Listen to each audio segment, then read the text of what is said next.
Welcome to Days of Roar, a Detroit Tiger podcast brought to you by the Detroit Free Press. My name is Mark Gorosh. I am here with Free Press Tigers beat writer Evan Petzold in the midst of the World Series at Halloween and a 24-17 University of Michigan victory in the big grudge game this weekend.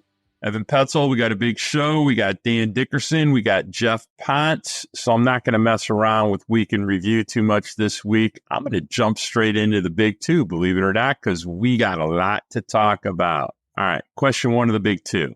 Who are you more optimistic about moving forward as far as being a contributor to the Detroit Tigers? Casey Mize or Spencer Torkelson? Ooh, it's the battle of the former number one overall picks. Casey Mize, the number one overall pick in 2018. Spencer Torkelson, the number one overall pick in 2020.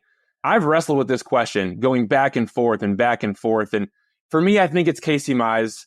Casey Mize in the short term, for sure. There's no doubt about it. This is a guy who posted a 4.49 ERA with 29 walks and 78 strikeouts across 102 and one-thirds innings in 22 games, of which 20 of those were starts.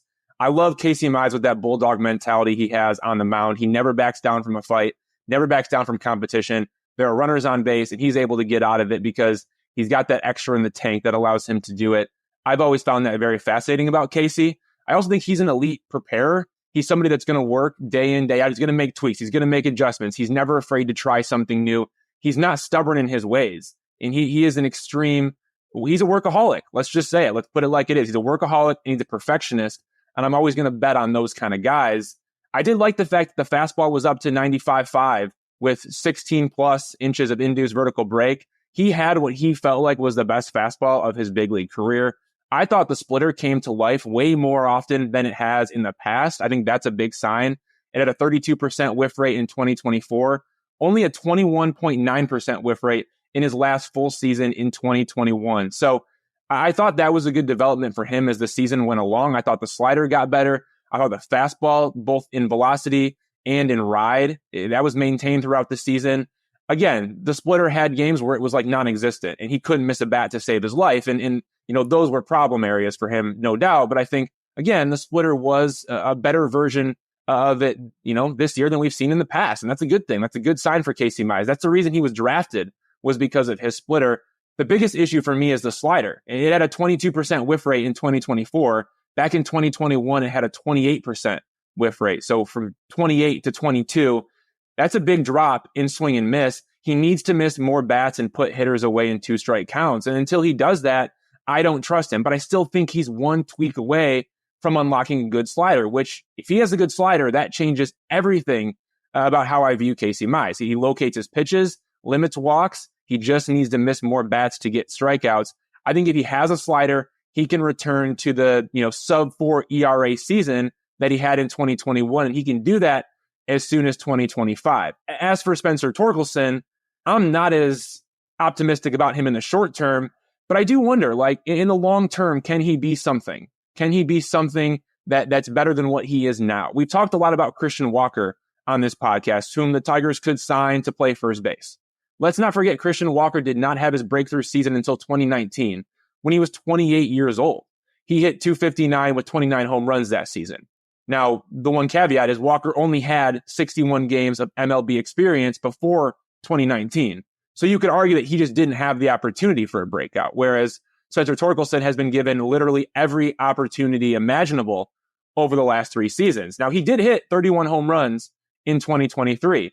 It was his age 23 season. I don't think that's fake. I don't think that 30 homer power is fake from Spencer Torkelson, but he also hit .233 in that season. And I don't think that's fake either. He's been given all the chances, twice demoted to AAA, 361 games in his MLB career, nearly 1,500 plate appearances. And what has he done? He's hit .211 with a .693 OPS and a .95 WRC plus in his opportunity. He still needs to become a complete hitter. So that's where when I look at this debate and this question, I wonder, what does a full season in AAA Toledo do for Spencer Torkelson? What if he's just a late bloomer? I don't see any trade value right now, unless it's the Colorado Rockies. So I don't think he's getting traded. And I don't want him anywhere near the 2025 Tigers unless it's out of necessity for an injury. But why can't he be a contributor for 2026? or 2027 because he's shown signs along the way. He's improved his defense at first base, but he needs to develop into a complete hitter.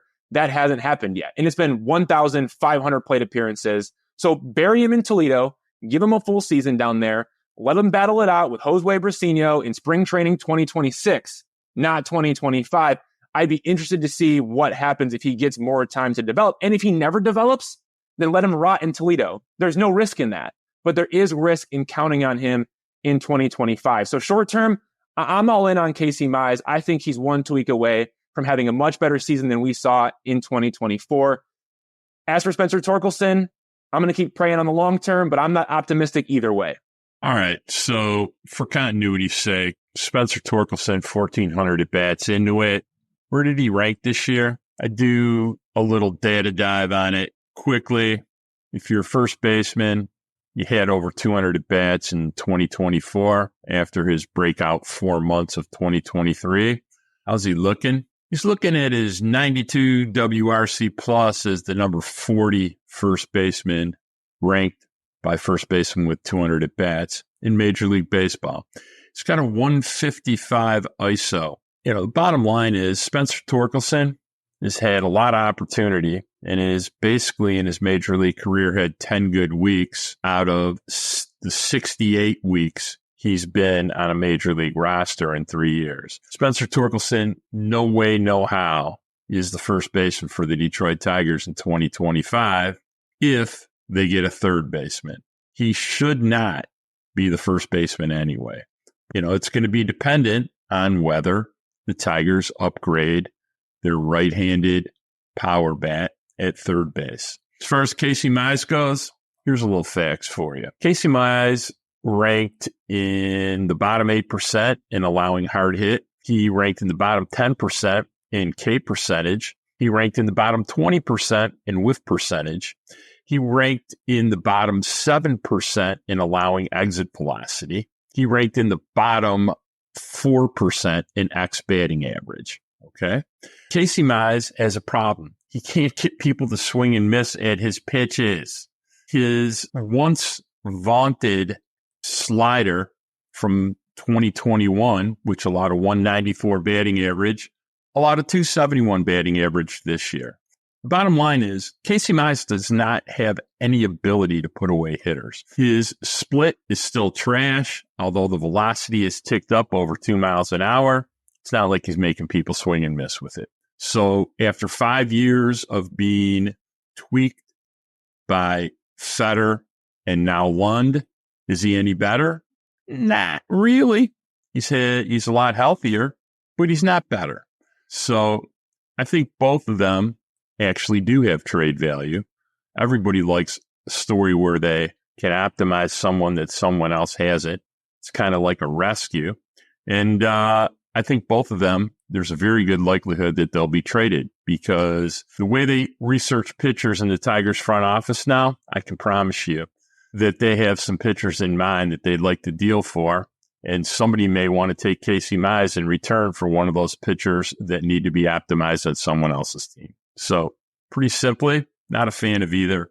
Hope they get moved. There's better choices out there for the Tigers. All right, let's jump into question 2 of the big 2. Should the Tigers sign Jack Flaherty in free agency? That's a great question. I mean, obviously the Tigers had their success story with Jack Flaherty in 2024. When you look at what he might need to get in free agency, like what is he looking for? Is he looking for 3 years, $65 million, 4 years, $80 million? We'll have to see. He's only 29 years old. He should get at least a 3-year contract. Remember, the Tigers traded him to the Los Angeles Dodgers at the July 30th trade deadline. It was supposed to be the New York Yankees, but the Yankees backed out because of medical concerns.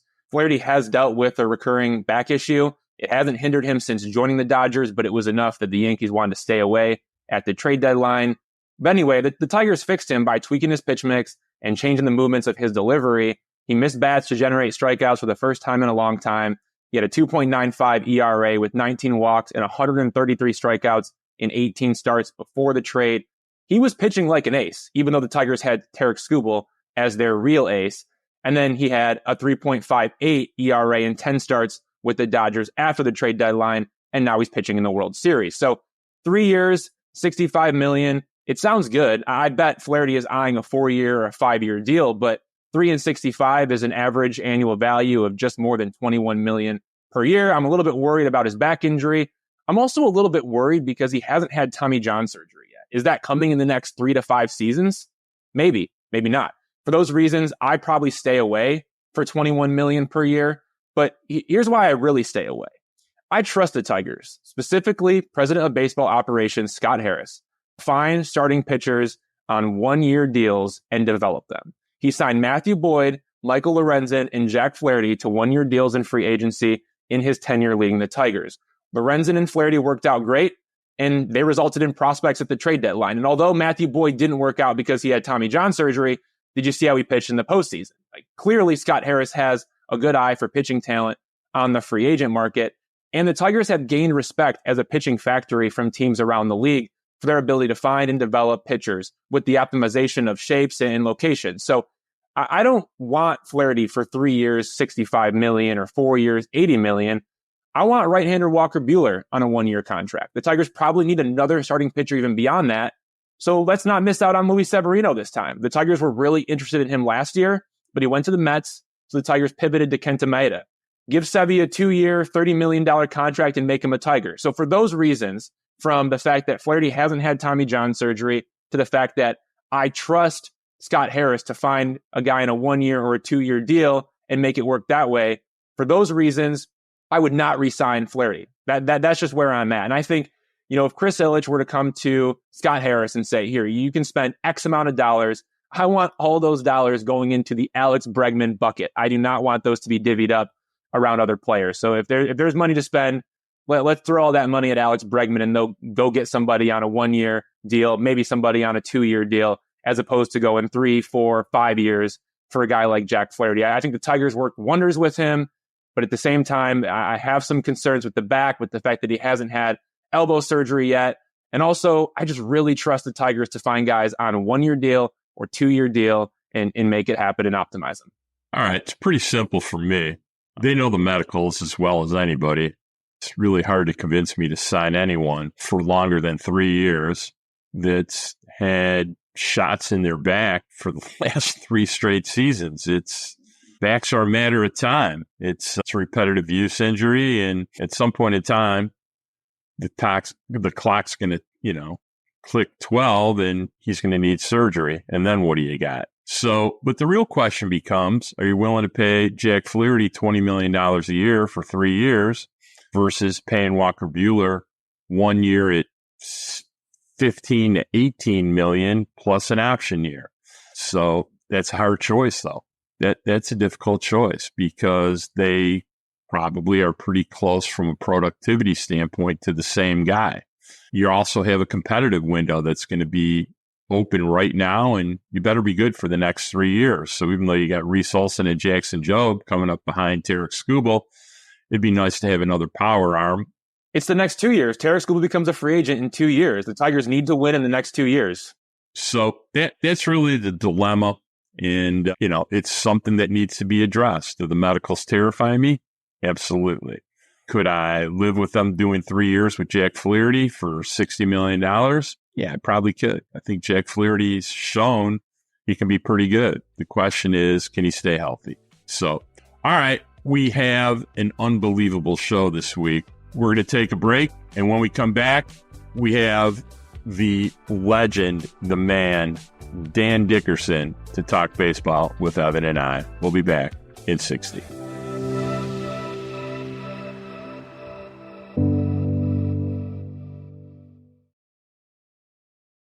All right, I'd like to welcome Dan Dickerson, radio voice of the Detroit Tigers, to the Days of Roar podcast for our second annual end-of-season discussion.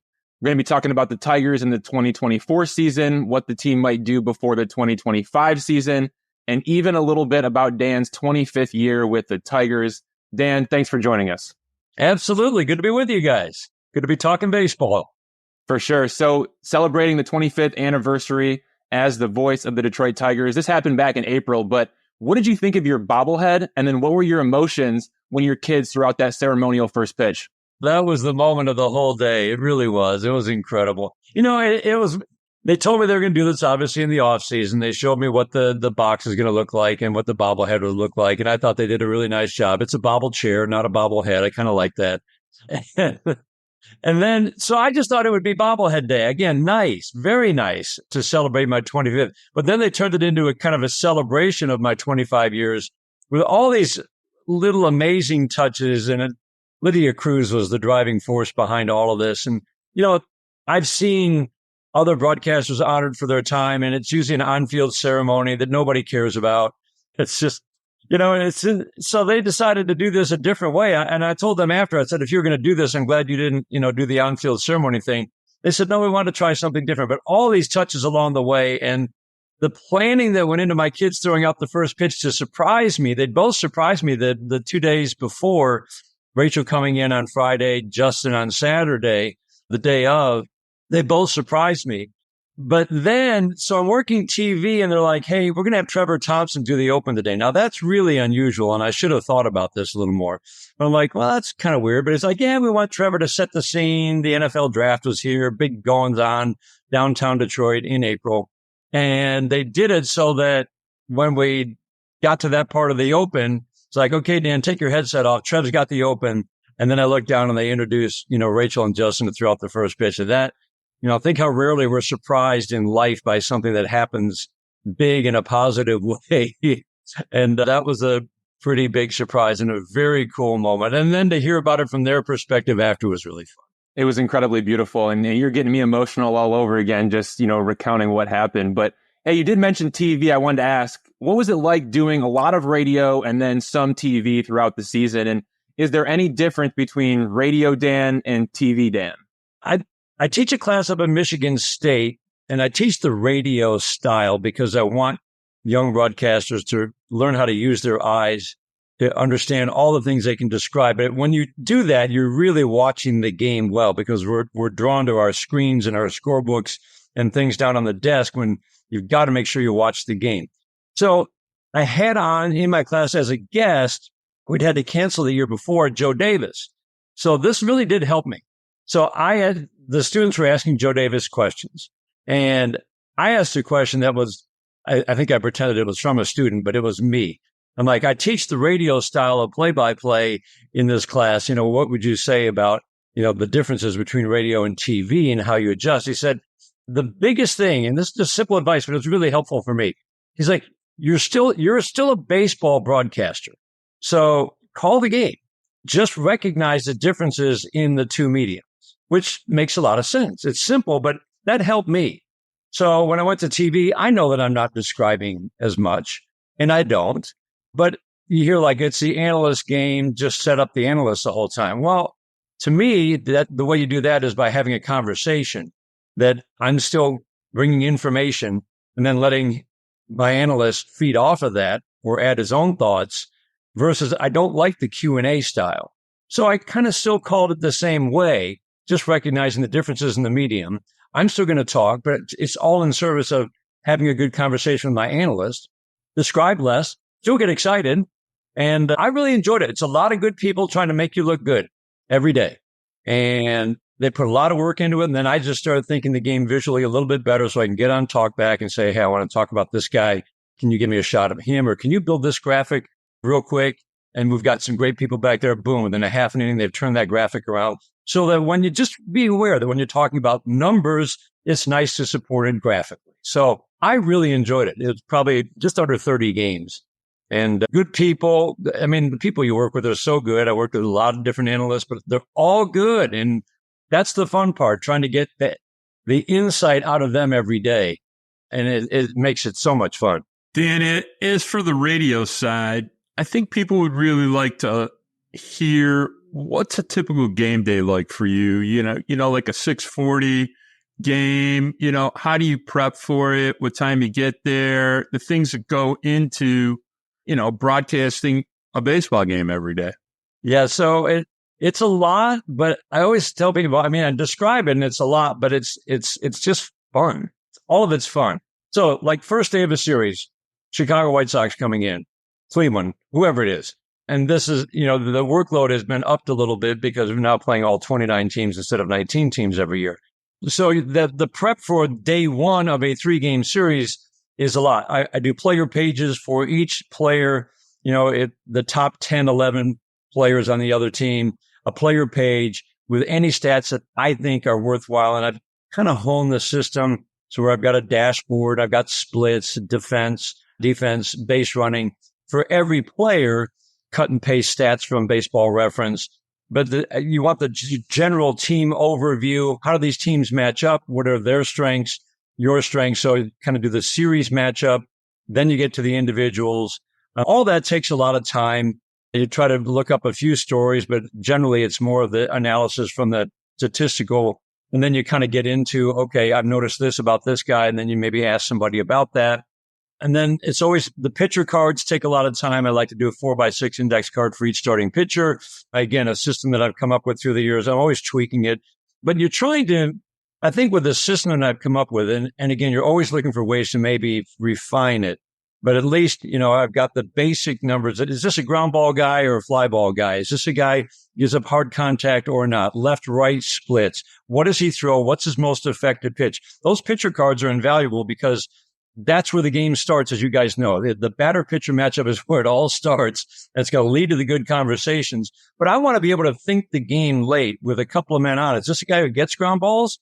Man at third base. Is he a fly ball pitcher? This should be a good matchup for Carpenter to get the ball in the air, get that runner home from third. This should be a chance. This is a guy who knows how to get the ground ball with men on base. He's got a high double play rate. But the things that you've looked up. So anyway, all those things lead into it. I always say it's a good thing there's a first pitch because then you get to the ballpark. My schedule is always a half hour off because of the new 6:40 starts. Roughly 2:30, roughly 4 hours before clubhouse opens, around 3:30 now. So you get out of the clubhouse. I don't go down every day, but then all the information, the conversation you had with a player or a coach or AJ, try to write down some of those tidbits. I have our intern transcribe my interview with AJ because there's always information in there and I'm not going to remember it all. So you just try to gather as much as you can, right? And then you don't use, 99% of it, but you like having it. I love the process. And every day I'm just glad there's a first pitch because it has to stop at some point. For anybody out there who listens to the radio, if you're tuning in right at first pitch, you got to tune in a little bit earlier because you're right. Those conversations you have with AJ, just so much information in each and every one of those. It's like a priority of mine every day to make sure that I listen because, yes, we have the interview time with AJ, of course, right. But you always learn a little something extra in those conversations. And that's good on you too for pulling that out and extracting that kind of info. Yeah, I always try to think. I do. I spend, 15, 20 minutes a day just jotting down my questions. And then I don't look at it when I'm interviewing, obviously, but I want to have an order in my head, always ready for a follow-up if he goes in a different direction. But he's willing to give you the information. So you're trying to just get to something because if I ask a basic question, I know he'll go 3 and 4 levels deep. And the favorite ones are the ones where it's like a late inning comeback or great pitching performance late, where I just have him walk through every at bat and what he saw and what he thought. And you're always going to get something interesting out of that because it's like, well, I had this guy ready for this guy, but then once this guy reached, then the way his brain works is so fascinating to me. And those are kind of my favorite ones, the ones where he's walking us through all the big moments in the late innings of a close game. So we have a lot to discuss about the 2024 season, but after the way things ended, making the playoffs for the first time since 2014, the expectations are going to be much different going into 2025. Dan, how do you think the Tigers approach this offseason in particular? Where upgrade is needed the most? That's a pretty open-ended question. Take it away. It's fascinating to me. This is where the good GMs, the good presidents separate themselves from the pack because his timeline, Scott Harris's timeline, Jeff Greenberg, has been pushed up a year. Let's face it. Kind of out of nowhere, they've got not just a team with a winning record, but they've got a playoff team now that has won a postseason series to build on. And it's not obvious in terms of how you get better, but they know they have to get better. But I think that I would start with the top priority for him when he came in was we have to have more young talent coming into this organization. And they have gone, I think by consensus, from bottom 5 to top 5, 6, 7. I think MLB Pipeline has them at 6.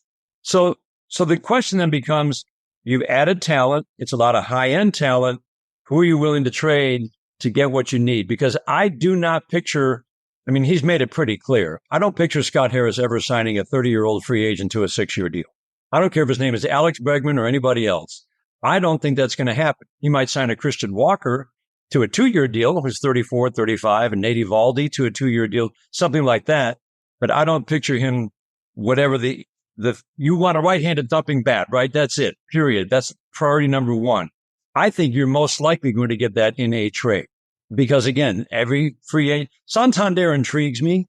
I just don't know how they feel about whether that's a bat that's going to age well, because he's, I think, 29, age 30 season next year, or age 29. But so it's fascinating. So to me, it's that right-handed thump. Probably this is where you're really this is where Scott earns his money. What do you do with Spencer Torkelson? Did you see enough? As he said, he still saw a guy who's kind of caught in between, being able to cover all pitch shapes versus that guy who's going to try to drive the ball and sit on the fastball. I mean, he's still kind of caught in between in his two approaches. Did you see enough to think, okay, he made the changes we need to make. There were still ups and downs, but we think he can be the first baseman? Or do you go out and get the sure thing and put that guy at first? I don't know. Certainly, I think we can all agree, is starting pitcher probably, but it's not going to be a 6-7 year contract. I don't think we'll ever see that. I would love to see him extend Tarik Skubal. Everybody's like, it's a Scott Boras client. He never lets his clients go to free agency. We have a relationship. This organization has a relationship with Scott Boras. I mean, he used to make deals all the time. Now, I know it was with Mike Ilitch, but I think that if his client is telling him, this is where I want to stay, Tigers extended Justin Verlander when he had 2 years left on his deal, extended him, made it a 7-year deal. I don't think it's out of the realm of possibility. You can say, well, there's injury worries. There's going to be injury worries with everybody. But I do think that flexor tendon surgery, they went in and looked at the tendon, and it's in great shape. I know they're worried about that. But I don't know. That's one thing I think about. Another starting pitcher, obviously. And then I think at the back end of the bullpen, it's adding swing and miss stuff, because the Tigers really don't have that swing and miss. And that's why Jason Foley, who again was much better this year against lefties, he kind of recovered after being taken out of that closer's role for about a month, had a strong finish. But again, we didn't see him much in the postseason in those late inning leverage roles. And it gets back to the swing and miss. And so, you look at a Tanner Scott. How much does that cost you? I don't know, probably a lot, but that's the kind of guy you would want. But I think it's not just the strikeout rate, it's the swing and miss. And I think that, that kind of pitcher, but I don't think they're going to spend a lot of money on a late inning leverage guy. I think they feel confident, and they should, that they can find those guys who maybe had an off year by ERA, but they also know if they can get him into the strike zone a little bit better, that swing and miss stuff is going to play a lot more. So I think they know that they can build the bullpen on the cheap. To me, the money is spent on a free agent with some thump. I also believe that your best chance of acquiring a guy who's in his 20s, obviously, is to trade. So who do you trade? Is third base a priority, or is first base the priority? You're probably not going to fill both. And then, a starting pitcher or two. I think they've got to decide what to do with Kenta Maeda.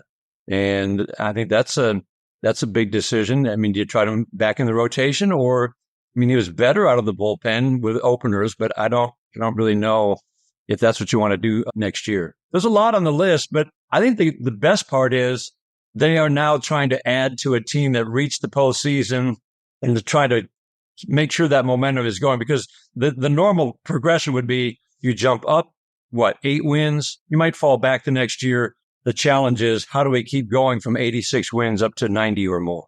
It's tough. Dan, look, the payroll right now, about $90 million. The other issue I think we have to be honest about is, although the org has been rebuilt from the bottom up, and they've done a spectacular job redoing that and getting it into the 2020s, and I think you can see the results from that just in this year and how they were able to, integrate a lot of these kids. They were number one in baseball in first pitch strikes, and they have a philosophy about pitching I'm not so sure they're going to spend a ton of money on pitching unless they add a starter, kind of like they did with Flaherty last year. But they got $90 million bucks. So it's got to be on, on some type of hitter. So either you're going to acquire a polished existing hitter through trade, as you said, or you're going to have to sign somebody. And I'll be very curious to see how AJ and Harris collaborate on dealing with the Bregman question. That's going to be a fascinating thing to see. But the other thing I want to bring up is, look, let's be really blunt about it. Scott's only acquired one major league player in a trade in the last 2 years, one person to their core. Lots of teams do this all the time. So what's going to be different this offseason? I think you've clarified very clearly it needs to be something they need to, aggressively consider and pursue. What's going to be different this year than has been different in the past 2 years? They haven't really made any. Well, he's got something to deal. I mean, he's added enough young talent to the organization that I think. So the question is, what do other organizations think of McGonigal and Clark and Rayner? And I mean, so in other words, do you feel you can now make that trade, which he couldn't have done a couple of years ago? So you've got more talent, I think, to trade. And you trade need for need. Maybe you trade pitching for hitting. Most teams won't do that. But I mean, that's the kind of thing I think about. But he also he hasn't made a ton of trades because they're still trying to figure out what they had. And I do think these last 6 weeks of Dingler, Young, Sweeney, I mean, at the time Sweeney and Young were called up, he talked about it. This is going to at least help inform our decisions. It's probably not enough time and enough plate appearances to inform our decisions, but it will help inform our decisions about, okay, what do we have and what do we now need to do? We think this guy can hold down this position. We think this guy, still some big question marks, whatever it might be. But I do think they had to find out about these guys. And that's the other big part of the way they finished. I always think 31-11 is what clinched it on that Friday night. 31-11 stretch. You did it with a lot of kids. There wasn't a lot of big performances, but you did figure out how to get the most out of them to win games on a regular basis, led by pitching. So I don't know. I think he's got a very clear idea of what they did with that talent, a rookie-filled roster. Almost half the roster was rookies. To me, shows you that Scott Harris has a pretty good eye for talent. And the art is, how do the pieces fit together? As he said, it's not about money spent. It's about the talent you bring in, but also the people you bring in, so that the whole becomes greater than the sum of the parts. It always sounds like a cliche, but it's absolutely true. I don't think there's a better example than what we just saw. On paper, you wouldn't have said that this is a team that should have gone 31-11, but the way everything fit together, the way they played team baseball, running the bases, team defense, team at-bats, it wasn't great offense, but it was good. But pitchers started to feed off each other. I put up a 0. I want to follow that guy. I want to put up a 0. It got very contagious. And what they did with the pitching down the last 50 games was ridiculous. But I think it shows that Scott Harris has an idea of what to do, how the pieces fit together. And I think now he's got more avenues to add, to your point, more avenues to add that talent, because he's got things that other people want, trades that he can make, that, talent that other people want. Let's dig into the 2024 season. We need to start with AJ Hinch. He amazes us every single year, but this year was something else, and that 31-11 run was something else as well. Dan, what did you take away from his chess match with the pinch hitters and the pitching strategy with the openers and bulk relievers in 2024? Yeah, I think the story is that plan that he and Scott Harris cooked up. Wouldn't you love to have been a fly on the wall for that breakfast? Because I remember looking before, I guess I assumed they would trade Flaherty. You know me, I was advocating on the air, keep Flaherty. But so I'm looking like, what is going to fill in here? Who is going to pitch the next month? Forget the next 2 months. Who is going to pitch the next month? I mean, just to go back to that moment in time and realize how, maybe not desperate, but how non-obvious the solutions were going to be, for them to put together that plan and to have it work as well as it did, created so much. Not only it required so much thought at the beginning, but then the day-to-day adjustments, working with the staff, working with these players to set the expectations of, you might be used at any time, to get 27 good innings out of Brian Salmons was not an obvious solution, but those are 27 kind of important innings. To get Brant Herter, I just love the way that it just felt like he kept outmaneuvering opposing managers. They knew that Brant Herter was probably going to be the long guy this day, but remember, he many times would always maybe use an off day to be, well, let's keep him guessing. It could be Herter or Maeda today.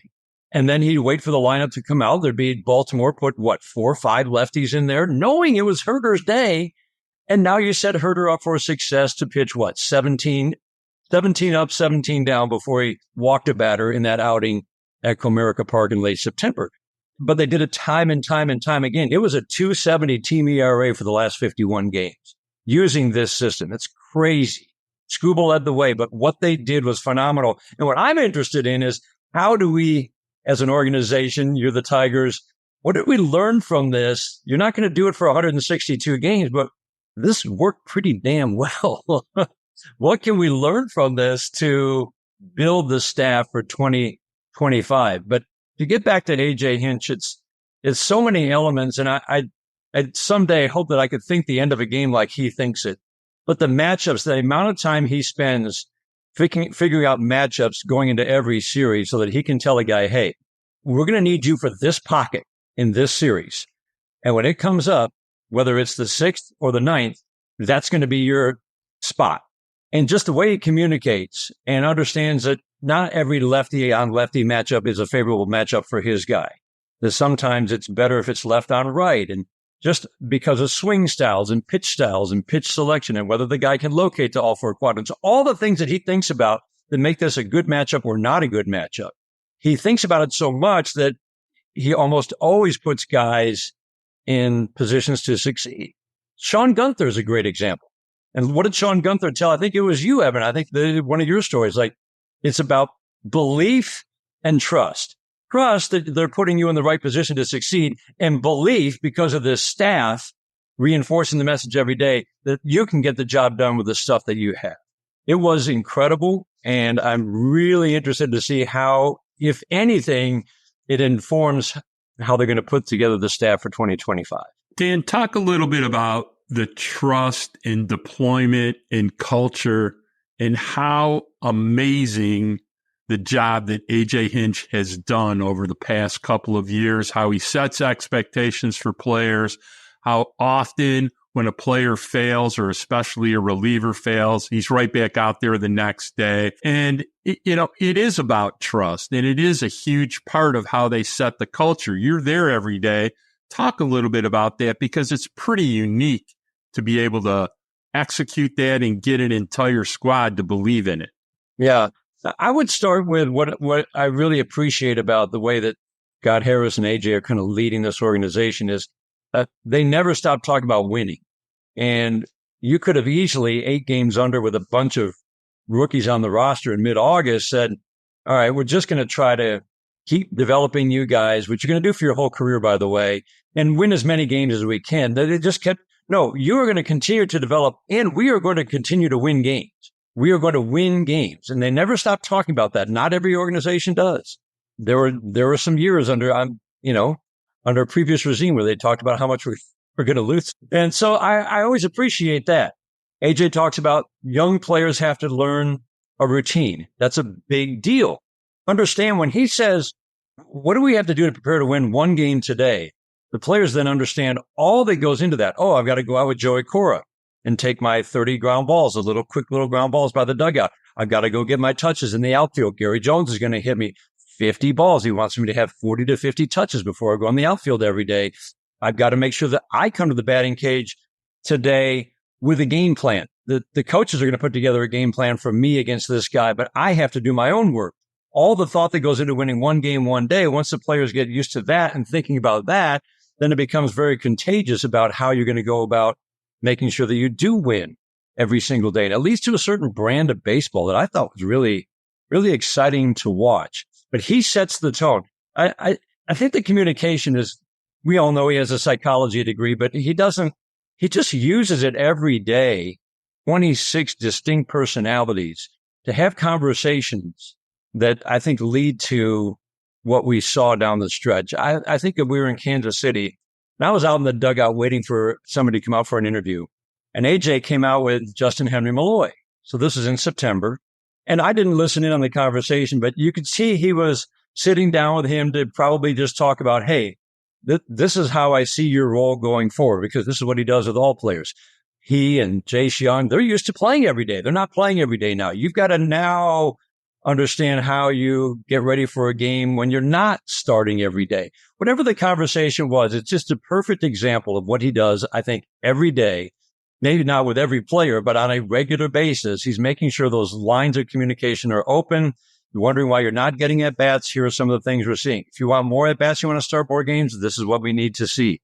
Defensively, offensively, whatever it might be. And that's the genius of AJ Hinch. But I just love that moment just because that's him. That's him day to day. And it's why these guys play their rear ends off for him and this staff, because of all the attention to detail, but the personal touch, man. So what players in 2024 surprised you the most in a good way? I just really liked, and I know the numbers don't say a lot, but I just really liked Wenzel Perez. I thought he showed us quite a bit in terms of what the upside might be. He got better and better with his routes in the outfield. He gets a good jump on the ball. I know the routes aren't always perfect, but he made plays in the outfield, and he'd only had 30 games there before this season. But even in his OPS ended up, 670, somewhere in there. We just saw quality at bats. He never looked overmatched. He never looked jumpy. He could work an at bat. He could draw a walk to get on base. I just thought he showed us enough that I'm really excited about what the upside is, especially switch hitter who is pretty solid from both sides, a little better from the left side. But so he's one.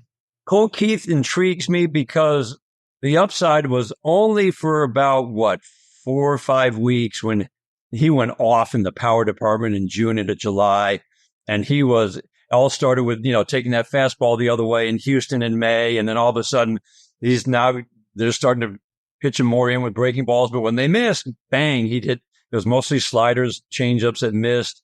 So that was the upside to me. And I know the finish wasn't great, but you look at the Tigers' production at second base this year is still second best in the American League, which tells you that kind of quietly, I thought that was a pretty solid rookie season for him. Matt Vierling is, again, another guy who I think has value beyond just the final numbers in terms of OPS. I thought his base running got better this year. He's one of those just good quality people that I think we'll never know who the leaders are in the clubhouse, right? We're not in there when the doors are closed. But I just feel like he's one of those guys who does lead this team with the way he goes about it, his personality, and his just additiveness. He's one of many. But I thought he had a good year, and he's very valuable with the ability to play outfield, infield. Parker Meadows, to me, I would say if you want me to pick one, or just right at the very top of the list, Parker Meadows' play after coming back from Toledo was maybe the best thing to see for this organization, because it's Gold Glove center field. We knew that, and we saw it every day.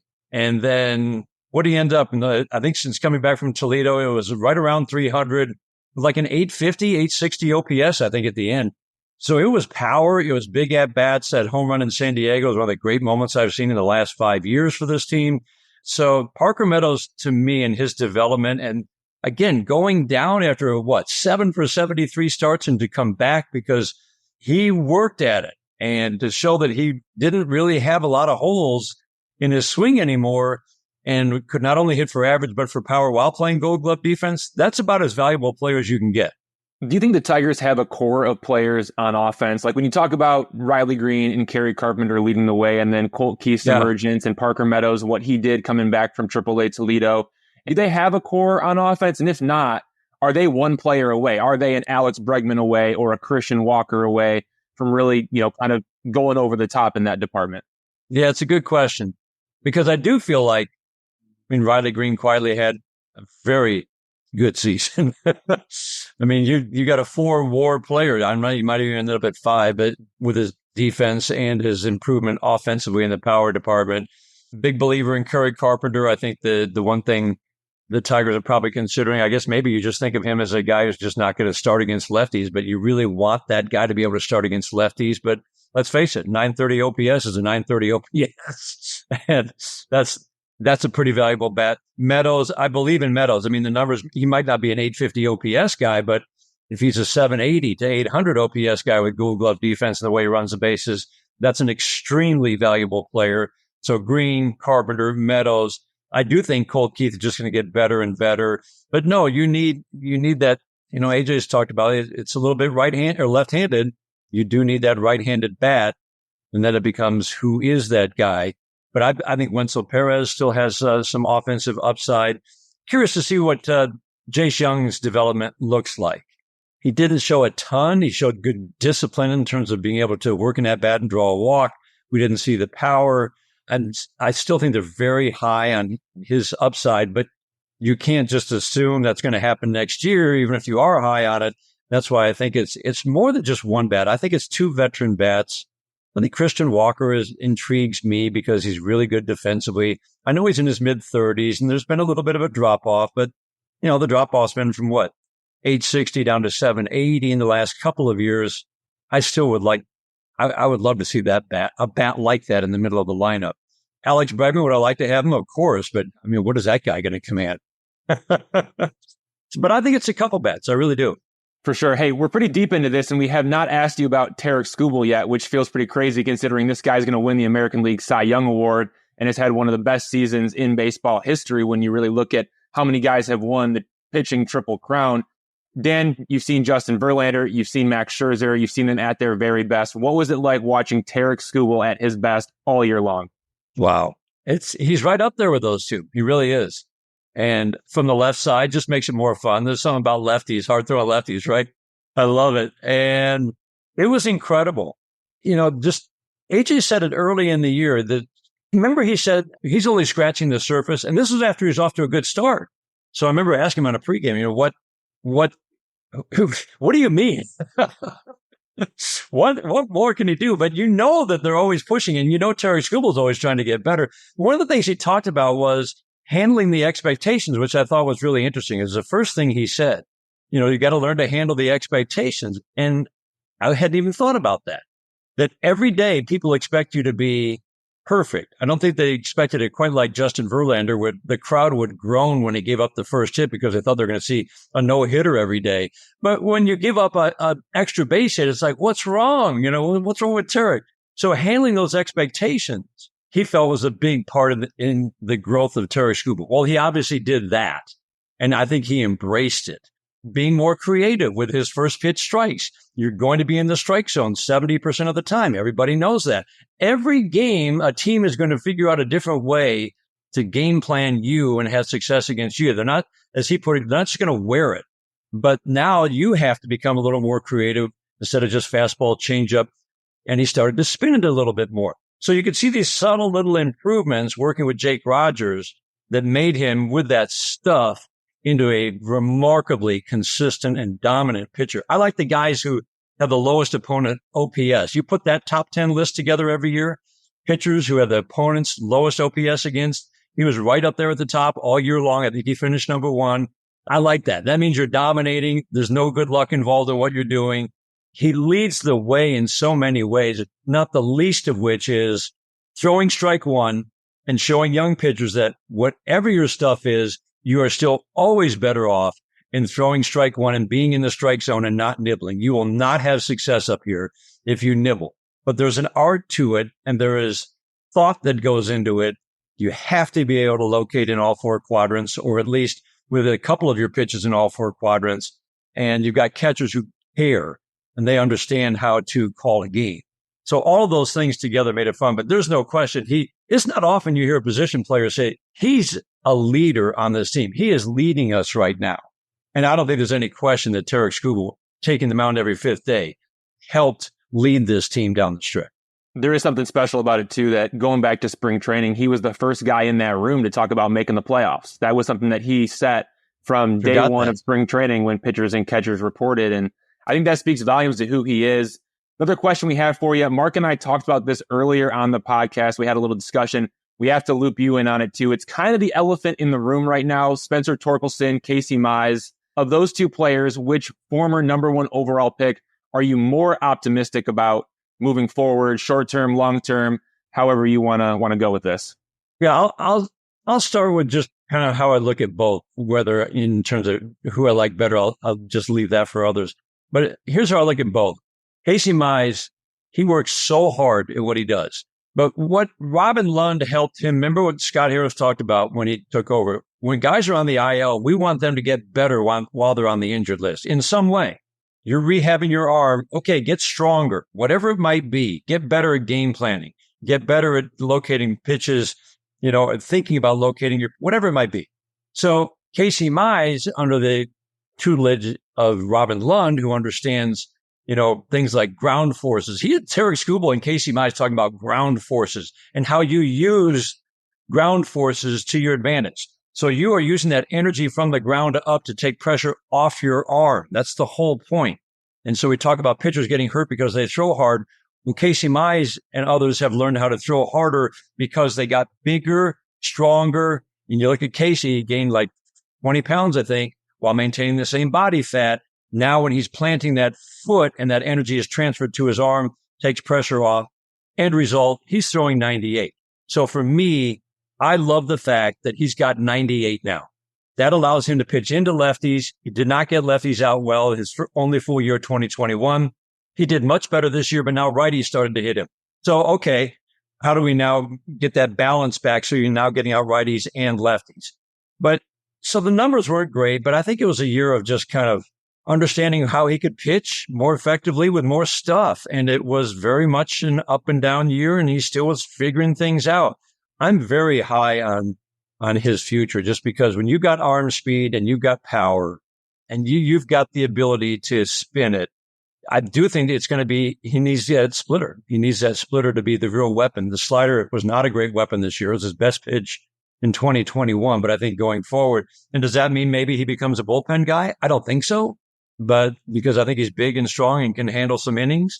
So not a great year on paper. I do have very high expectations for him going forward. He works so hard.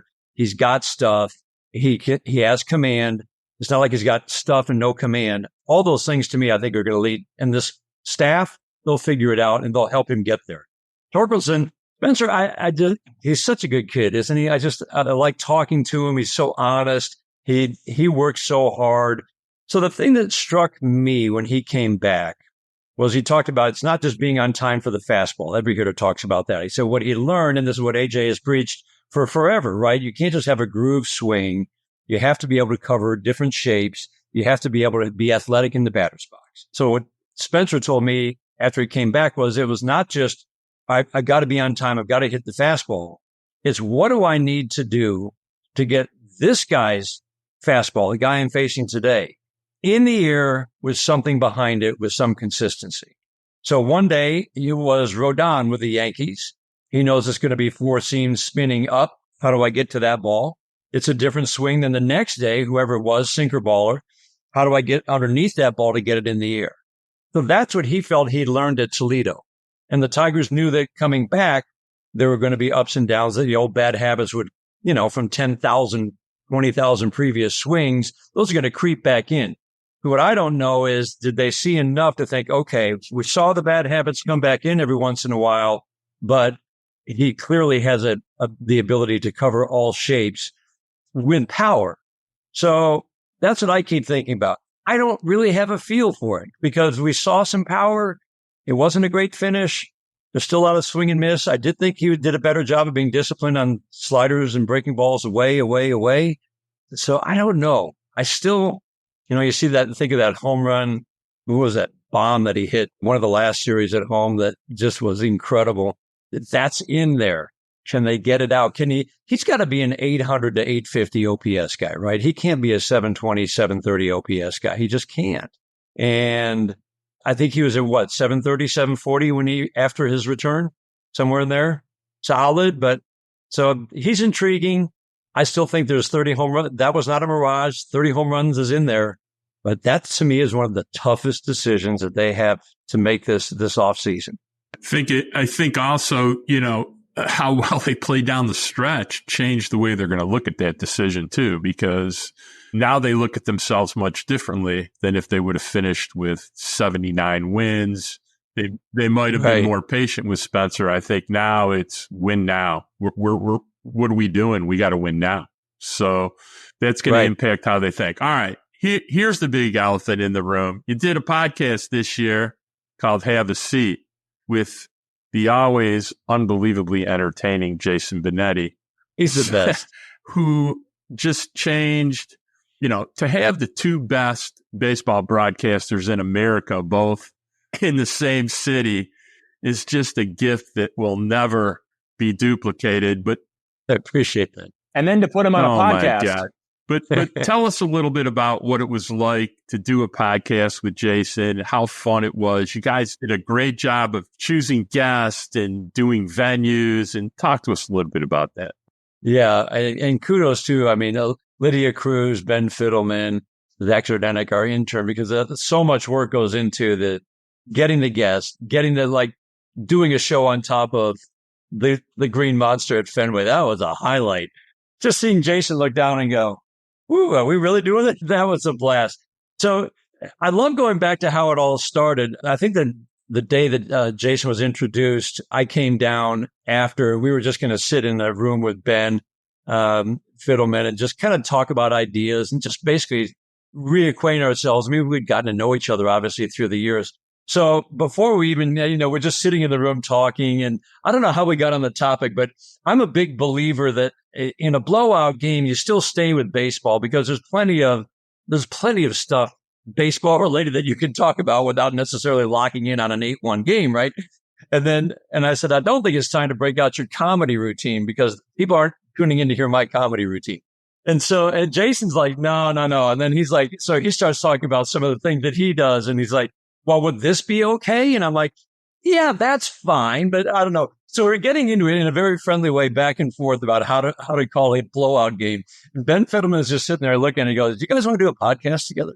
I'm like, yeah, I would. I absolutely would, because I knew that it would be a good mix of personalities. I'm definitely more the straight on guy. I'm going to have a line of questioning. There's hopefully going to be some logic to it, but I'm coming at you. There's not going to be a big surprise. And Jason's going to come out of left field and he's going to ask you something. You're like, what? Think about, what was it? AJ, when he went up to the mountains and he got him to talk about it. He likes looking at water, but hates going in it. Doesn't like knowing what's underneath it. But I don't know, the way he got him to talk about that.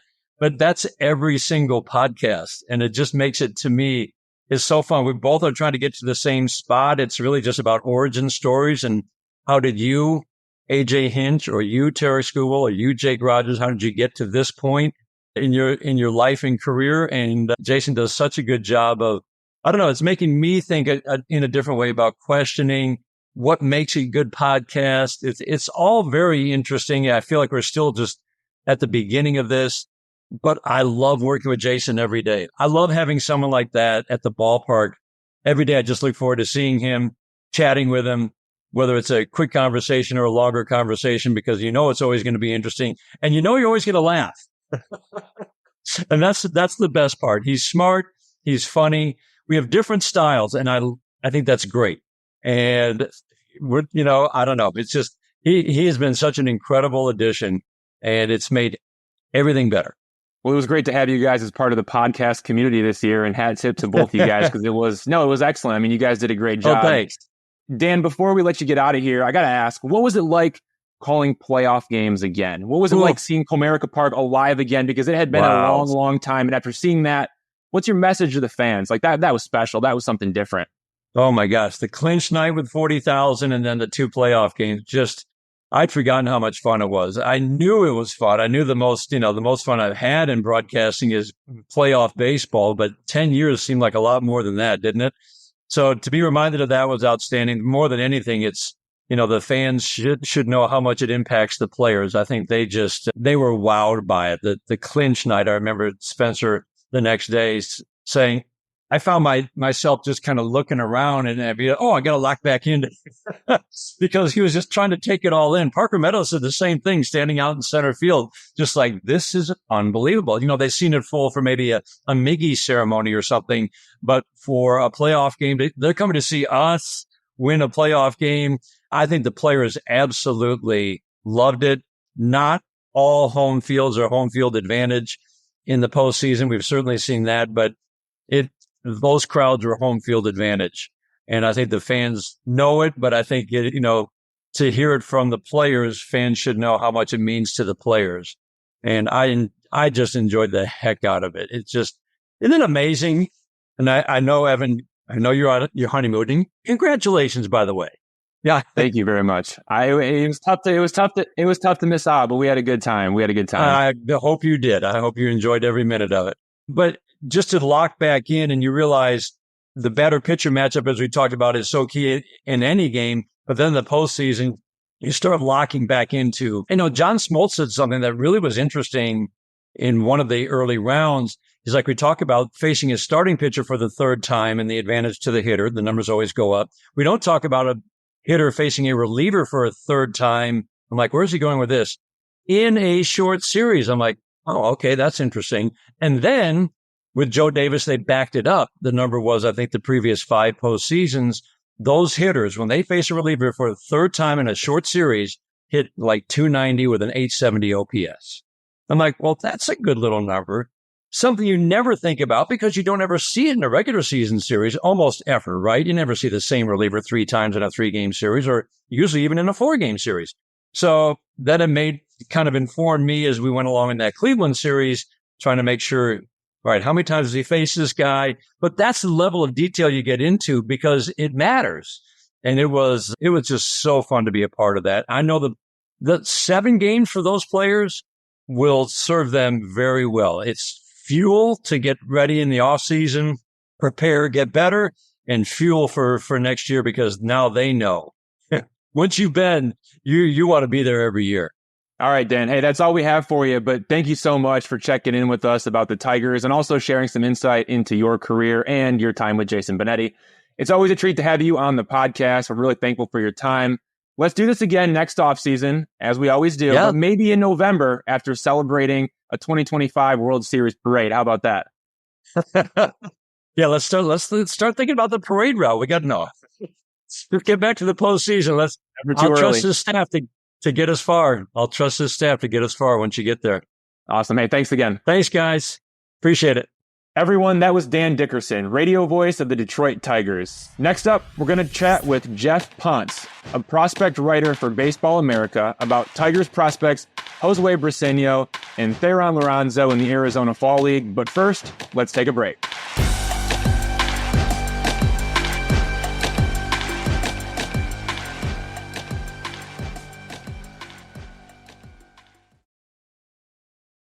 All right, I'd like to welcome Geoff Pontes, prospect writer for Baseball America, to the Days of Roar podcast for the first time. We're going to be talking about the Tigers players in the Arizona Fall League. Geoff, thanks for joining us. Hey, man, I'm happy to be here. Thanks for having me on.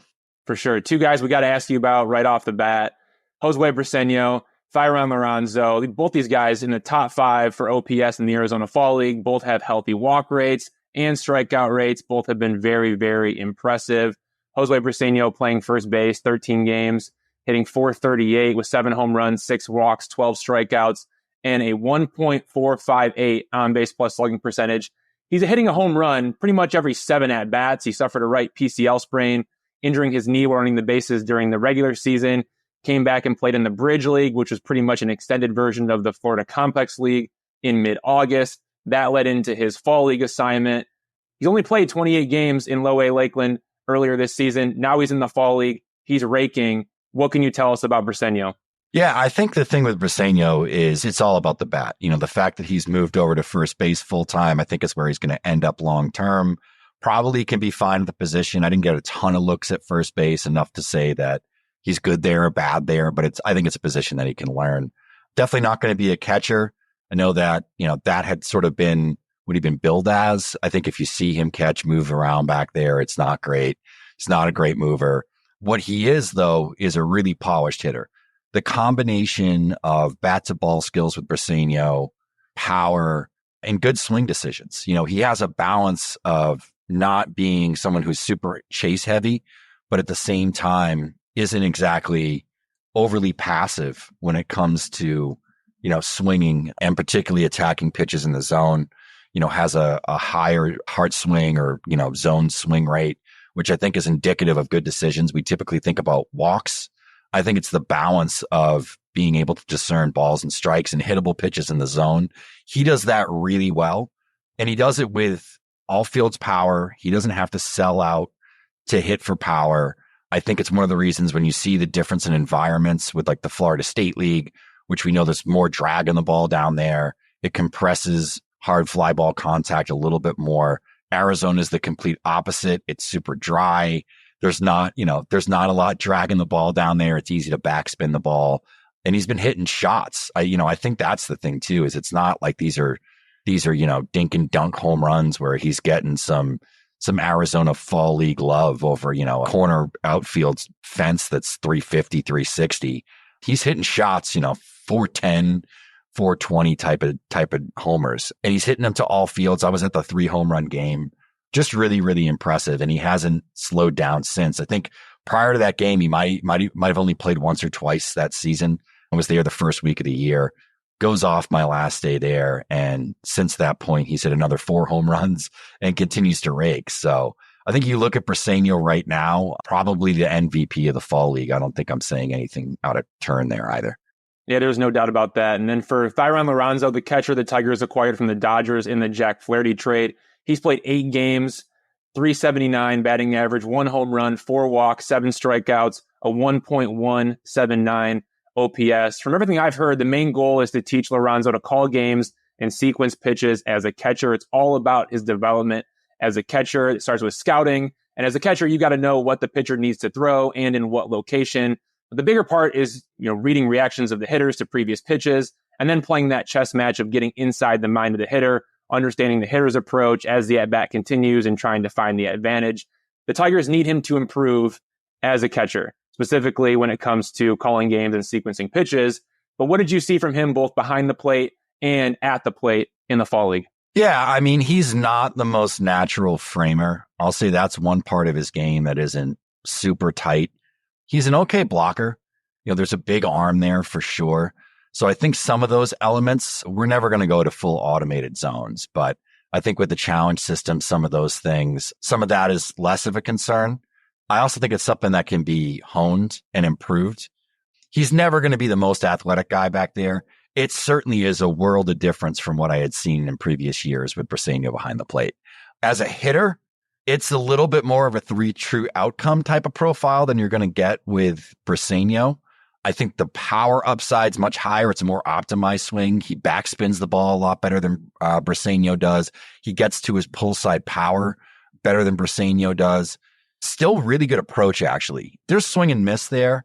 He swings hard. It's a lot of ace swings all the time. And I think if you sort of stay in that mentality, there's going to be some swing and miss. I think it's something that can be ironed out.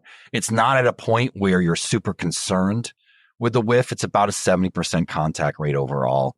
In zone, there's some heightened whiff, but it's not outrageous. And he doesn't chase. So he has a decent enough set of plate skills to get to that power. And it's like 70 raw. You look at the underlying data on Liranzo and it's like 108, 90th percentile EVs. He's hit multiple balls, 112 this year. And that's just looking at the numbers from the season, not even digging into the AFL stuff, which is going to be accentuated a little bit because of the environment. The EVs are a little bit higher. The balls travel a little bit further, all that sort of thing. But I think, getting back there, getting to work, I think this is one thing that's nice with catchers in the AFL. You get to work with a whole staff and you're probably going to handle 5 to 6 pitchers on any given night, maybe more. Sometimes they empty out the entire bullpen because it's like a 15 to 13 game or something. You get a lot of football scores out there. I think this is a great get. You think about the fact they made the playoffs. They had the run that they had. They traded Flaherty, who was going to be a free agent. You guys talked about it in the show that could potentially return. See if that happens or not. They go and they get Liranzo, they get Sweeney, they get some players that I think factor into the short term as well as the long term. Liranzo is a guy I think that regardless of where he ends up defensively, the bat's going to be impactful. This is a home run hitter. This is a guy that can hit 30 home runs a year. Tigers have one of their best pitching prospects. He popped up a lot this year in Rayner Castillo, sent him to the AFL, a pretty aggressive promotion. I know you haven't seen a lot of him, but you did get to see him one time down there. Give us your thoughts on him. Yeah, I just think it's, legitimate smoke. I was actually sitting with a Tiger scout who works that area out there when he came in. He was like, oh, this is one of our guys, really interesting. That's why when we came on and I just double checked with you because I don't have the Tiger system. It's like, that's the guy that started the year in the complex league. And they were like, yeah, he's throwing smoke. I mean, and it was a fairly mature mound presence for, a younger guy who didn't have a ton of full season experience. And, I will say one of the great things about the fall league is it allows pitchers to throw in an environment that they're typically not going to see. If you're a a minor league prospect and you're a hitter, you can go into the cage, and if your team has a traject machine, you can replicate a series worth of at bats against the best pitchers in the game at their absolute best. It's really hard to replicate that as a pitcher in backfield games or simulated games. It's tough to face. There's no hitting robot yet that you can go and face, but you go to the fall league and you can face lineups that 1 through 9 are probably mostly all big leaguers. Typically 1 through 7 can all really hit and have put up numbers and are top prospects, in their respective organizations. And it's a really hard environment that you can't really pitch to contact in the AFL unless you have an absolute bowling ball of a sinker or a slider. He came out, pitched pretty well, showed the smoke. It's not the craziest movement or release traits or anything like that, but he throws hard. It's an interesting sort of cut slider. I think you could probably project a few more miles per hour just based on the arm speed. And, all these pitches, he's 20, all these pitches will probably add velocity onto him. I kind of wonder if long-term, because he showed a 4-seam and I think a 2-seam as well, looking at my notes. Maybe he ends up going more to a 2-seam profile on the fastball because he doesn't get a ton of ride. It's kind of a dead zone-y fastball from a higher release point. I think it's probably a reliever, but you get this guy to a sinker at 96, 97 with a harder slider. That's a pretty valuable piece. So, it's still a ways away. Really only showed 2 pitches. I think he flashed 1 changeup when I saw him. So it's a relief look, but it's a pretty exciting arm. And I think, we're seeing more and more that guys that have stuff like this just get him to the show. And, often they can figure out a third pitch or something along those lines, and their role projection can change so much. I think that's the case with pitchers. It's like getting there more than knowing what the package is going to look like you do with hitters. I think you kind of know what hitters' tendencies are. There's things that can change. They can get to more power. They can, change their swing path and add bat speed and do some of that stuff. More often than not, what you think a pitcher is when they enter the major leagues is not necessarily what they are at 31. And I think we've seen that across the board. Go back a couple of years with the pitching prospects that were in your organization with Manning, Mize, and Skubal's the guy, right? I mean, one of the best pitchers in the game. I thought he would be good. I never thought he was going to be my favorite pitcher to watch on a random Friday night in May, but he is that, All right. So I want to ask you something. We talked about it a little bit before we started because it's been bothering me when I see Liranzo and Briceño just absolutely torching the AFL. I worry the pitching quality in the AFL has diminished. You have a different opinion about that. So explain it. Yeah, I think, generally the AFL pitching it's kind of just what it is.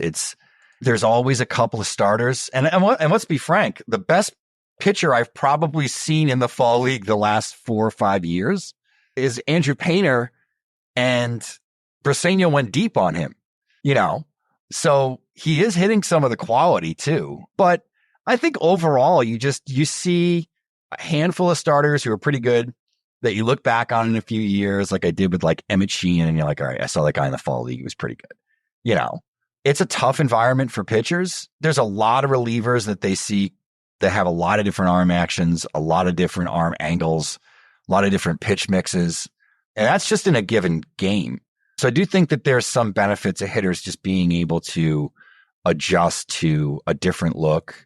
And there's more quality there than maybe it looks like on the surface, because we're really not writing and hyping up a 25-year-old reliever who's got an awesome slider unless we write an article about sliders, And a lot of those guys end up in the big leagues. I think that you're probably facing at least one or two future big league pitchers pretty much every day. And there's a handful of guys who have pitched in the big leagues. But, there's been some breakout names, like Eric Swan from the Dodgers has been a big breakout in the AFL, even if the numbers aren't tremendous. He's got like a 5 ERA, but, catching a couple of innings from Swan was like, this is probably one of the top 10 pitchers just on raw stuff that I've seen this year. And I see a lot of games. Griff McGarry's looked pretty good. I think like there's a handful of guys here where you can probably go back in 2 years and be like, oh, he pitched in the fall league, huh? And got nuked. And now he's in the big leagues and pitching better than he was in the fall league. I think there's enough stuff here, enough interesting pitches that there is some challenge to it. It's the environment. It's the ball flies out there in Arizona. And the other part of it too is like the week I was there, it didn't drop below 100 degrees. I mean, it was 100 and the first 3 days I was there, the games I were at were 106 to 109 degrees. And you're playing out in the sun. So there's some of that with the pitchers that maybe fatigue sets in a little bit earlier and then you start to miss spots. I also think that the ball doesn't travel quite the same in a lot of these AFL parks that it would travel to if you're in, West Michigan, you're in New Hampshire, or you're even in like, Lakeland, Florida. I'd have to study it. I would guess that the ride probably loses an inch or two and that just balls travel 15 to 20 feet further than they would in a typical park because it seems that way. Before we get out of here, potential question for you. Josue Briceño at first base, Thayron Liranzo at catcher. What is the potential for each of these dudes when it comes to their big league careers based off what you've seen so far? Yeah. I think that a guy like Liranzo, you're talking about somebody who is at least part of your catcher rotation, can fill in a DH and probably some first base. It's a switch hitter. So, and I've seen him hit for power from both sides of the plate just in the last couple of weeks. So he's a little bit more easily slotted into your lineup every day. I think he walks. You're going to get all that. So I think probably a plus offensive hitting catcher, a guy who, batting average could fluctuate between 230 and 260, but probably keeps a 12+% walk rate. So the on base percentages are always going to be pretty high. Like I said, 25 to 30 homers, easy. Maybe there's more in the tank there if he's making really consistent contact. I just think it's easily 60 power, probably 50 hit when you factor in walk rates and on base ability to that hit tool grade. And then it's just a matter of like, can he get to fringe average as a defensive catcher? I think if he gets there because of the value of the bat, you keep him in the lineup. He's probably up. If he hits next year, I think there's an outside chance that he could see games in September of 25. He's Rule 5 eligible in December 25. If the 40-man roster has a spot, they need a boost in terms of offensive production. I think that's a guy that probably could get onto the 40-man roster next year and see some action toward the end of the year. Briceño's another year out from that. He's a 26. So there's a chance he hits his way, into that first base job. I don't think it happens next year. I think next year is more like, all right, let's get a full season under his belt. He's playing every day. He's at the position, 75% of the time or more. I don't know if they'll completely just, kick the idea of him catching. I think offensively, there's a lot of similarities under the hood between Briceño and Vinny Pasquantino, where like Pasquantino was better than other first base prospects who were ranked ahead of him. And that was my first year getting like access to the full, plate of minor league data of like all of it. And I remember like bringing those conversations up. I'm still Prospects Live. I hadn't even left to go to BA yet. I was like, is Pasquantino better than Torque? Like, is some of the, and I think he has that where it's like, you need to have that balance of plus bat to ball skills, plus or above average or better approach and above average to plus power. And he kind of checks all those boxes. He's a hitter's hitter. He's a hitter first, not a power hitter. He is a hitter who has power. And I think that's what you really strive to have at that position, because to be first base DH only, the bar to clear offensively is so high as a prospect. And I think a lot of people don't necessarily comprehend that when they're talking about a positionless guy if he hits and he continues to do what I think he'll do, because like I said, the bat to ball skills are there, the approach is there, the adjustments and the barrel control is there. He's a guy that I think will be their starting first baseman come April of 26. I don't think, thinking 2 years out is all that crazy. April of 27, like latest. I think he looks to me just in the underlying numbers. I know it's early, but he's holding his own against older competition out in the AFL. I do look at a guy like this and say, yeah, there's a chance that this guy develops into, a well-rounded first base bat. I don't know if he's an all-star or anything like that, but certainly somebody that, when we list out the top 15 offensive first basemen in the game, he could probably be up there just because he has that balance of skills. And there's just so many guys that are in the same boat that don't have that bat to ball skills and that approach balance that just hit a ton of nukes. And you're looking, hey, he hit 30 home runs in AAA. And it's like, yeah, but he's 25 and it's never getting better. Where I think there's a legitimate chance here that this guy develops into a pretty good hitter. Tigers fans, get excited. Thayron Liranzo is coming possibly as soon as September 2025. Then Josue Briceño as soon as opening day 2026. All right, Geoff, that's all we have for you. But thanks for checking in with us about our guys in the Arizona Fall League. It was a treat to have you on the podcast. We'll have to do this again at some point in the future. Yeah, absolutely, man, for sure. All right, it's time to get out of here. Man, that was a packed show of great stuff. I want to remind everybody, please like, rate, share, and subscribe wherever you listen to podcasts. Of course, Apple, Spotify, Amazon, especially YouTube. You can always find us embedded in every Evan Petzold article at thefreep.com. A lot of great subscription offers these days. I'd like to thank the editor of the Free Press, Nicole Avery Nichols, our producer, who's got a lot of work to do this week, Robin Chan, the Magic Man. Love my grandson, who is Woody for Halloween this year, Braden Michael Gorosh, the spectacular Savannah Petzold. And until next week, everybody, peace.